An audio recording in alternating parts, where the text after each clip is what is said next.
It's Monday night, and here's what happened. Donald Trump is what we in the biz call an unreliable narrator. I want you to keep that in mind no matter what he says, that this is a person who is a proven unreliable narrator. He says things like he's going to give a $10,000 bonus to the air traffic controllers, or he's going to give a $2,000 tariff dividend to most Americans. He says that he's got a TikTok deal, and these are the people that are involved in it. And he claims that inflation is down and prices are rebounding because Walmart's Thanksgiving dinner is 25% cheaper than it was last year.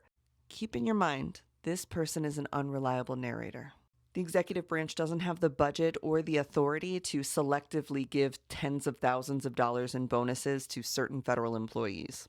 And the Walmart dinner is cheaper this year because last year it had 21 items, many of which were brand name, and this year it only has 15 items, almost all of which are Great Value brand. And nobody has ever seen the paperwork for this alleged TikTok deal. He just talks and the media just prints. So December 17th, when the current extension on TikTok runs out again, what I promise you will see is him kick the can down the road again to keep TikTok running because he thinks it helps him. I'm not going to report things that he says unless I've seen them to be true myself. I think that's fair. In other news, a close personal friend of Jared Kushner, the president's son-in-law, who had been pardoned by Trump once, is set to go back to jail. This time for sexually assaulting a nanny, swinging an IV pole at a nurse, and dodging tolls in his Lamborghini.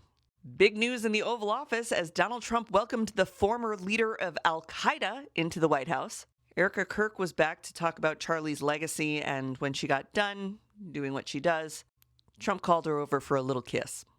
Hey, if I had to see it, so did you. Trauma bonding. You know, sometimes when I do these episodes, I think about what television was like when I was a child in the 90s, and I really think we got to get back to this. We need to bring back the original Ricki Lake show, where the biggest problems I had in a day were if S-Dog and T-Bird were in fact in a gang. Over on YouTube, Sharon McMahon and I went through the exact steps that need to be taken if by some chance the Senate wants to remove Schumer as their leader. And if they're going to replace Schumer with someone, Elizabeth Warren's right here. And we also confirmed the rumor that Ghislaine Maxwell is in fact allowed to play with puppies while she's in prison. The prison that she's being held in has a work program that allows people to work with service dogs as part of their rehabilitation. Now, when she first came into the prison, she was banned from this program.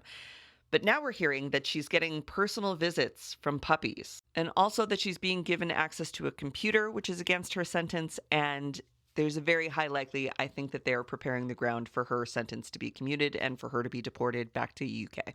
And I think Donald Trump's going to say, we're getting all the criminals out of our country, so I'm commuting her sentence and I'm deporting her to the UK. And MAGA will eat that up.